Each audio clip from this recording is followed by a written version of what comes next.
বলতা গাউসিয়া থেকে যে ফুটপাত উচ্ছেদ করা হয়েছে, ওই ফুটপাতের ব্যবসায়ীরা যদি আপনার এখানে এসে ব্যবসা করতে চায় তাহলে আপনি তাদেরকে কীরকম সুযোগ সুবিধা দিবেন?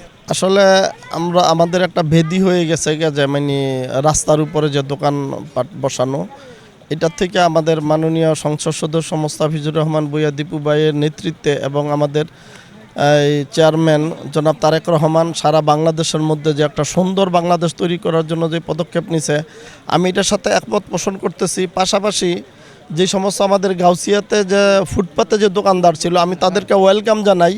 ওনারা যদি মনে করে যে না, আমাদেরও রুজি রোজগারের ব্যবস্থা দরকার আছে, আমার এখানে বেশ কিছু দোকান খালি আছে, ওনারা আসুক, আমি ওনাদেরকে আহ্বান জানাবো আমার এই মাঠের মধ্যে এসে ওনারা দোকানদারি করুক।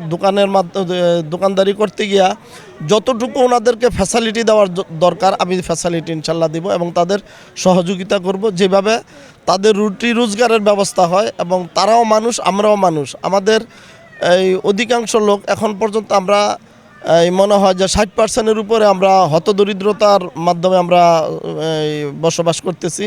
এই সমস্ত লোকের কর্মসংস্থানের জন্য কিছুটা হইলেও যদি আমার এখানে যে দোকানদারি যদি করতে আসে, মনে হয় যে 2-4-500 দোকান আমার এখানে তারা ছোট ছোট দোকানগুলা ওরা এখানে দিতে পারবে। যদি তারা আসে আমি তাদেরকে স্বাগত জানাবো, তারা আমার এখানে আসুক, আসার পরে তারা দোকানদারি করুক এবং তাদের পরামর্শ অনুযায়ী যেইভাবে মাঠটাকে এবং এই মার্কেটকে মানে হকার্স মার্কেটের মতো যেটাকে সুন্দর করিয়া এবং এটাকে মানে প্রচার এবং প্রচারণার মাধ্যমে যেভাবে ভালো করা যায়, তাদের পরামর্শ অনুযায়ী আমি ইনশাল্লাহ চেষ্টা করব তাদেরও যাতে ভালো হয় এবং তাদের রুজি রোজগারের যাতে ব্যবস্থা হয়, এটাই আমি আশা করি ইনশাল্লাহ।